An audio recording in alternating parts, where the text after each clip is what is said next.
So, my presentation is about premise issues of the problem of free will. I will explain the name, but we can. But it's easy to understand that it's about the basic points which I would like to emphasize. So the goals of my presentation is first set the premises, second show some contradictions, one contradiction actually, which just appeared to be a contradiction, and introduce an idea how freedom is connected to morality. So among the issues of the problem of free will, if we take it as something as one, there can be made a division between different questions. Some of them can be called premise ones, which are important to understand everything that comes next. Some of them can be called key issues, and some would be consequent because they can be solved only after the key ones are solved. Key issues include such as if there is free will, if it's compatible with determinism, and if moral responsibility is relevant to presence of free will. Consequent questions are like how moral responsibility is possible, or if there can be a free creature in the world which is deterministic in all other aspects. So I agree that when the basic assumptions are said, one should go forward and not stopping all the time, looking back and staying on revision of the terms. But on the other hand, when discussions mix the understanding of main terms, it's impossible exactly to stay where you are and look back. So this part, coming to basics, is intended to set a system of terms convenient for comparing different points of view or different experiment results. We can call them common denominator, as in mathematics. I call main terms those understanding of which most affect the key issues questions. So the main terms would be, as I think, these terms. First, having free will. Second, determinism. Third, compatibility. And fourth, moral responsibility. So, having free will. We can distinguish at least four basic and some other meanings of having free will relevant to the problem. They are, first, feeling like being free. Second, being capable of making a choice. So, having general capacity for being free. This capacity may be hereditary, and that means a person is not free to choose whether to obtain it or not, but it can give possibilities to have freedom of choice. Freedom of choice can be divided into some steps, like in Frankfurt examples, when a person starts to deliberate. But that's not necessary for my presentation, just freedom of choice. We can call freedom of choice, and I'll read that and read it quite not too fast. We can call freedom of choice the possibility to decide how to act when the decision is not dictated completely by factors outer to a person considered. A factor can be called outer if it does not come from a person or an object considered. That would be a first order outer factor. Or if it comes from him, but is dictated completely by outer factors, by second order outer factors, which can also be dictated by higher order outer factors.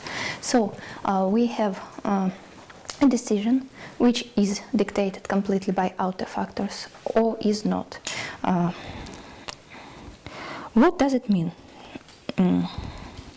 Something is dictated completely by a certain factor if without it outcome would be different and for every one of potentially related to the choice other factors, and for every one of their possible combinations, it is true that without it the choice or outcome would be the same.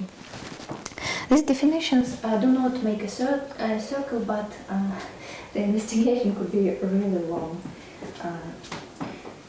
We can get an answer: yes, this person's choice was dictated completely by outer factors. Or investigate the life of the person to find out whether some certain action was dictated completely by outer factors. Then we take first order outer factors and see if they dictated completely the behavior of a person. If not, then we take other factors which seem to come from this person and check them if they are dictated completely by outer factors, and so on. We can check the whole life of a person to find out that the considered choice was free.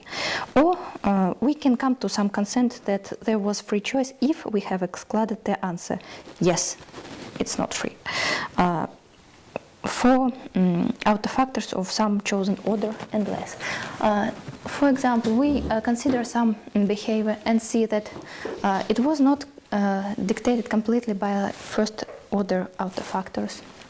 Then we check those actions which seem to come from the person as free agent. And we found out that these considerations, or whatever factor it is, also are not dictated completely by outer factors. And then we say, all right, second order is enough. He's free. Fine. Hooray!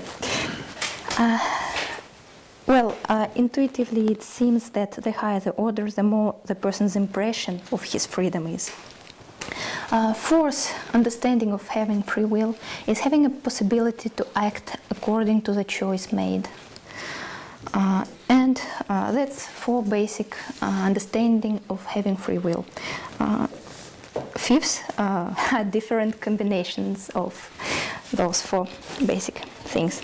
And it's very important to be aware of the kind of free will considered, because different theories and approaches are compatible with different meanings of this term.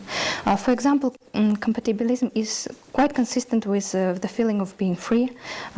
We can recall Dennett's idea, all the varieties of free will worth wanting, but may or may not, I'm not sure, but I think it may feel uncomfortable with freedom of choice and capability of making a choice, while libertarian, as it seems to me, emphasize the freedom of choice with the possibility of choice affecting the behavior.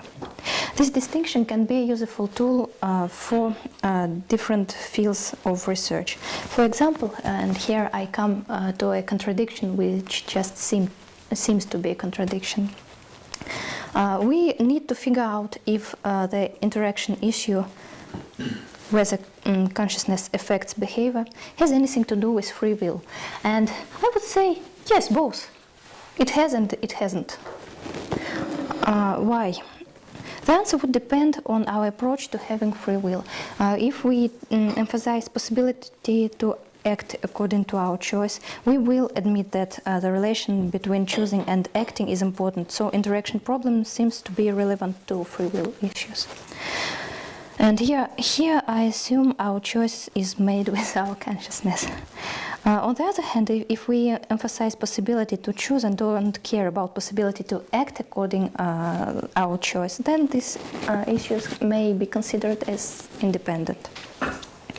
Next term is determinism, which can be looked at as a thesis that at any given time there is exactly one possible future because of the given past and the laws of nature. I don't say anything interesting in this part. So we can imagine certain parts of the world being deterministic without assuming others are deterministic too. In relation to the problem of free will, we can distinguish ideas which correspond to four understandings of having free will. That would be images of being free, capability of making a choice. Choice itself and acts respectively are dictated completely by outer factors. And we can take combinations of these ideas the same as with having free will. There is also an interesting idea of quasi-determinism, which I just heard about, but I'd like to say just a few words about it. In this idea means that something may itself cause different outcomes. So it looks like a mixture between determinism and indeterminism, when something actually causes some event, but which event of a restricted area we cannot know. And it's just, no one can know, it's indeterminate. It seems to be close to indeterminism, but maybe it's different. Compatibility, free will and determinism can be seen with respect to different understandings and different combinations. They can be applied to the same object at the same time, but which understanding we take depends on our goals. I don't give some special understanding of moral responsibility. I didn't work on this precisely, so it would be just the same as I read. I would just say a few words that moral responsibility can be considered as rational or emotional. If we lack information to to knowingly hold someone morally responsible, so our attitude would be in the end emotional. And what we feel to people, I think it doesn't really depend on whether we believe determinism is true or not. We just regret our own bad deeds or other people's. So I think this question is quite far away from free will issues. So the second part of my presentation is about one more premise idea, which deals with characteristics of the subject and possible methodology applicable to the subject because of its characteristics. What I'm talking about. The question, does free will exist, is seriously different from the question, do people have free will? The second one is more specific. It's more convenient to explore not the free will itself, which cannot be seen, but to look at people and wonder if they have it. But choosing the second question, do people have free will, provokes us to make an uncorroborated implicit assumption that either all people do have it or all people do not have it. It's consistent with acknowledging existence of exceptions. So one could make such an assumption, an universal assumption, saying all healthy adults have free will. We may call it the universality assumption.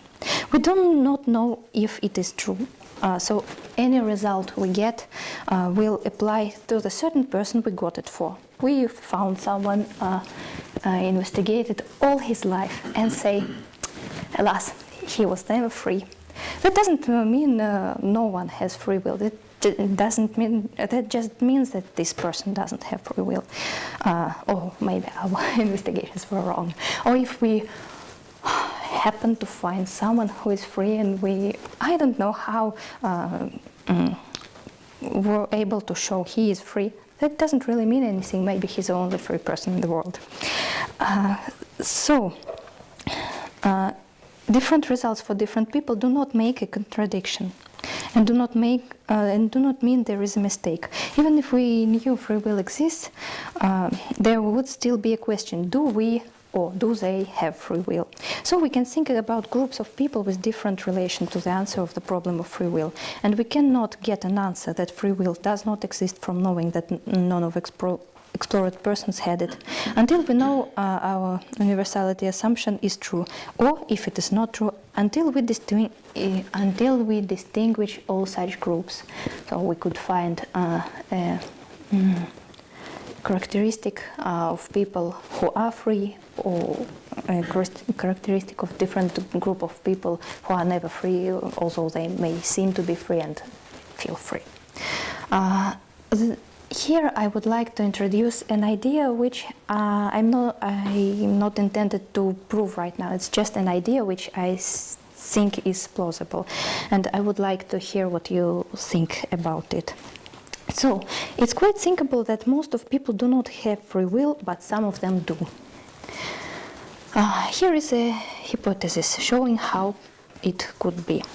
It seems plausible that if people have freedom of choice and freedom of action, their prior choices affect situations of new ones. If we use the idea of alternative possibilities, and it's the last picture, we may say that after a choice, some options become unavailable. But choices seem to be not symmetrical in this aspect. Some may leave more possibilities than other choices. For example, a person decides to tell a lie. Then he can either maintain this lie or confess he lied. And if a person chose to tell the truth, he can continue being someone who told the truth, or think some more and tell a lie. And then maintain a lie or confess he was lying. Making choices with less possibilities could sooner or later bring a person to a situation where the choices are extremely limited, and even to the situation where there is no choice at all, never ever in his life. So behavior of such a person would be completely dictated by previous choices and outer factors, which means no more freedom of choice. On the other hand, choosing ways with more possibilities works in another direction. A road to freedom. Maintaining freedom of a person. Intuitively, it looks like choices which we consider morally good leave more possibilities than others. If it's true, that would mean that moral behavior can be looked at as a fight for freedom, a constant fight. That's how, in my opinion, freedom is connected to morality, how freedom depends on morality. That's the hypothesis. So I have divided the problem of free will to set the order of its consideration, examined the premise issues, distinguished different meanings of the main terms, attempted to set a language convenient to compare different views, demonstrated qualities of the subject affecting the applicable approach to it, and introduced my varied moral theory. Thank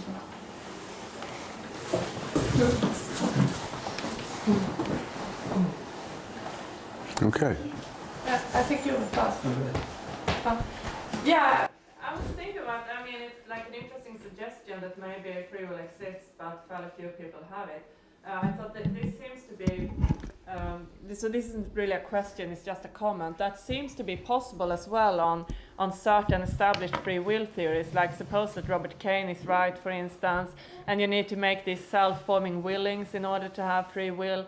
Maybe few people ever do. So maybe like most people never get into a situation where it is genuinely undetermined what they're going to do. But a few people do, and these people have like free will and ultimate moral responsibility. Most people don't. Yes, possibly. I was actually thinking about Cain.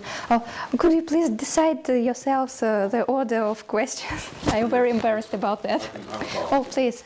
I think the show is like yes. Cain, yes, and Peter Van Inwagen, they don't argue that only a few people have it, but they argue that there are only a few occasions in one's life where one has alternative possibilities.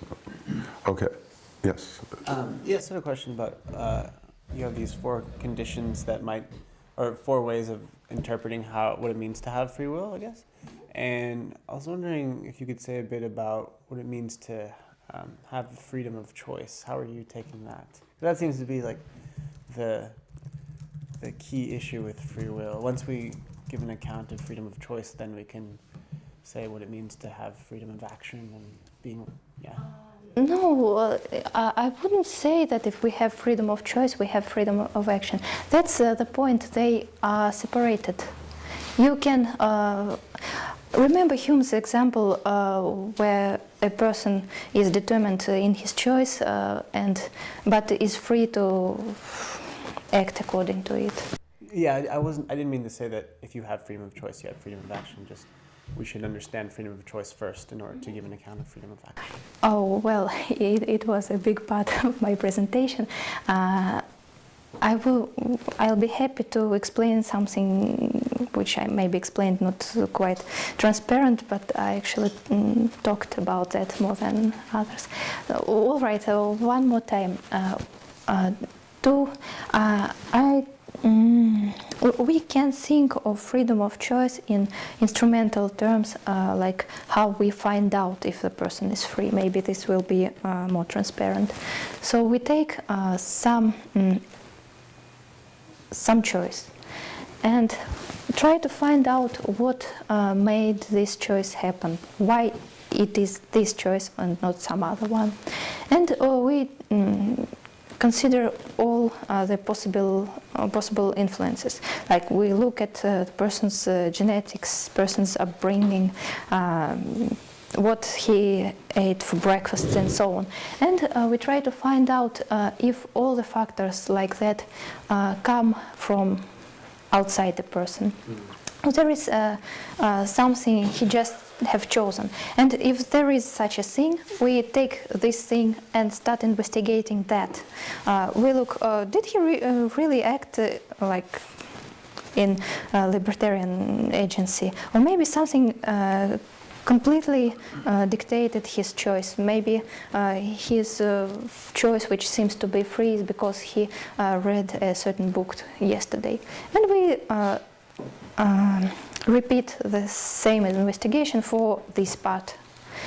And if we come to a world where all the factors appear,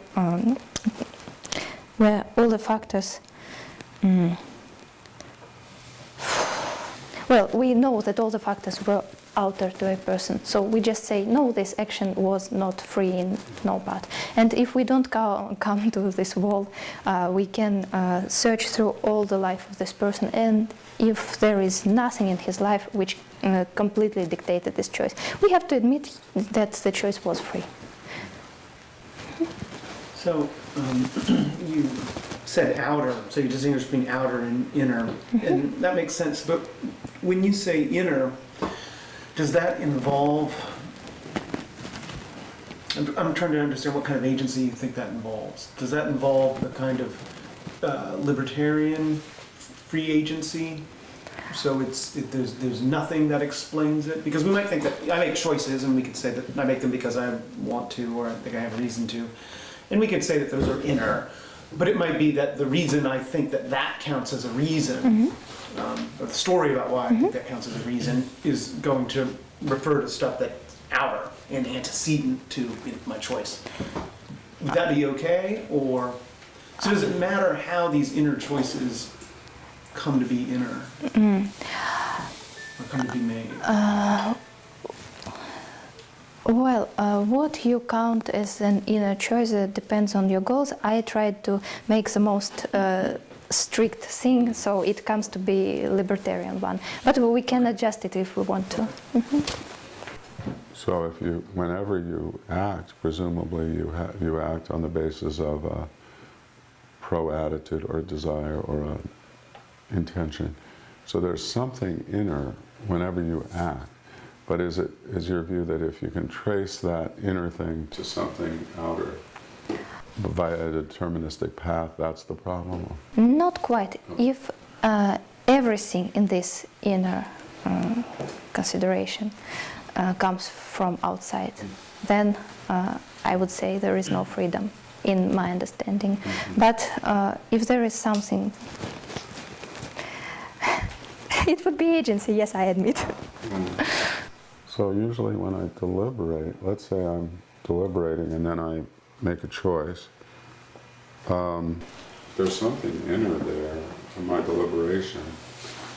So but would you say that even if the deliberation is all traceable to external factors that are deterministically related to my deliberations, what would you say about that? Because there are inner factors that precede the choice.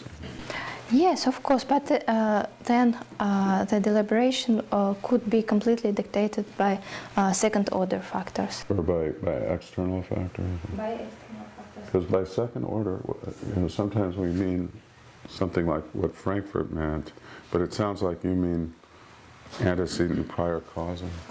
I mean not the same as Frankfurt. Okay, Maybe it's okay. not the But- best name. Okay, so is behind your view, yes, there's something like the consequence argument or some argument to the effect that if everything is deterministically caused, then we can't be free to do otherwise. Are you presupposing that here? Yes. Yes, okay. What was the difference between the first and second order outer factors? First order outer factor is the one which dictates the action, the choice itself, and the second order outer factors is a factor which dictates something inner which led to this choice. So second order factors don't act on first order. No, no. Maybe it's a bad name. Are you willing to allow the possibility that even if the choice was not free in the sense of freedom to do otherwise, it could have been a free choice in the sense of choosing freely, or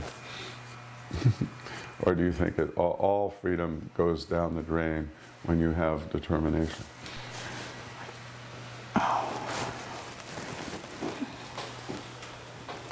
Possibility to choose otherwise or to do otherwise. Pardon? A possibility to choose Yes, otherwise. so let's say, I take it you're saying, if determinism, then no freedom to choose otherwise.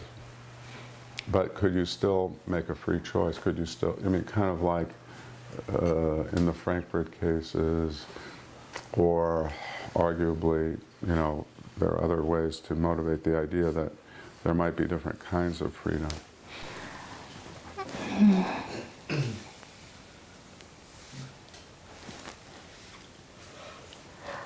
It's consistent with the only possibility. Yeah, consistent with the... It is. It is. There could be freedom here. Yeah, other kinds of freedoms.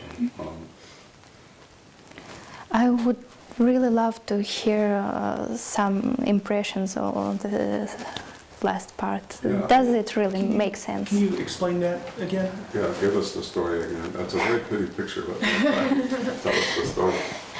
Once upon a time, There were 3 bears. there was a person who deliberated how to act. And to make a story more fun, let it be some deliberations about to act morally or to act immorally. Let's presuppose that we know what it is. So a person thinks, if I choose, say, to lie, I will have the only possibility, or maybe 2 possibilities, to maintain this lie or to confess I'm a liar. But if I choose to tell the truth, even if I don't like it,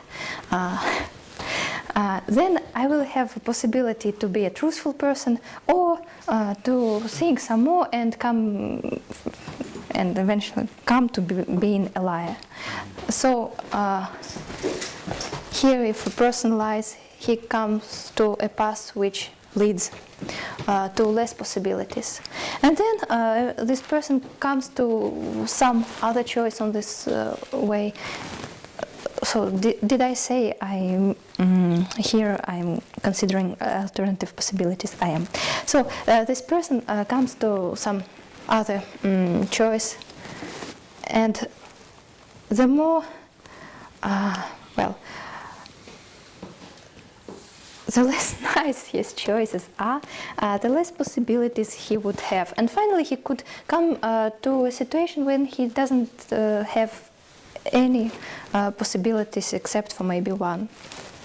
But if a person chooses some other path, he could still have the possibilities he would have in his first choice, plus some other possibilities. He tells the truth, and he can be a nice person, he can be a truthful person, or he, if he wants to, can become a liar. That would mean that some people, knowingly or not, make themselves completely determined by previous choices. Yes, that's self-forming action idea, but yes, I think it's a variation of that. But some people who choose different possibilities are fighting for their freedom, being morally, by being moral people. So about this, so it's, from what you were just saying, when you come to a fork in the road, as it were, you have alternatives. Some alternatives will lead to more alternatives than the other one. So if you go one way, you might end up having more alternatives than if you went the other way. And in some cases, you might go down a road and get to a point where you don't really have alternatives at all anymore. Yes. Do you think that, sort of like Cain or some of these people who think you can trace responsibility, do you think, because you said you think you need the alternatives to act freely, so if you go down the one road where you eventually get to a point where you just don't have alternatives, you might say, well, if they don't have alternatives, they're not acting freely. Now, their being there to begin with is a result of an earlier free choice. Do you think that they can be morally responsible for that later choice, even though they couldn't have done otherwise, because it resulted from the earlier choice? Definitely, yes. I didn't say you need alternative possibilities to be morally responsible. Okay. But yes, of course he would be responsible for that. Yeah, and your picture seems particularly appropriate with, let's say, something like drug addiction or alcohol addiction, where originally you make certain choices, intuitively you're free to do otherwise. But as you take the drug and you continue to take the drug, then increasingly it becomes an addiction, and maybe eventually you really don't have. Yes. Yeah. And there is one more idea. It's just an intuition about moral responsibility. Is not very well developed, but it seems to me very interesting to compare it to situations. In first, the person always chooses, let's say, better possibilities, and once he comes to a very hard choice, but he, since he have chosen everything correctly, this choice wouldn't be that terribly hard for him. And the second situation is where a person have chosen wrongly, and then he comes to some key situation in his life, and he has maybe the same two possibilities, but it will be terribly hard for him to find the correct way. Should we hold him less morally responsible for choosing the wrong way because it was that terribly hard for him? Well, if we count the effort of making right choices all your life, and then it would be easy to make a right choice once more, or count no effort to make right choices and then terrible effort. In the end, there is no need to hold the second person less morally responsible. And this is where you could raise questions about the troubles with tracing as well. That, you know, we tend to think in some cases you can reasonably foresee the outcomes of a free choice, and we hold people responsible for freely taking a drug that eventually gets them hooked, and we hold them responsible for their later activity in virtue of their prior free choice and the connection between the prior choice and the subsequent.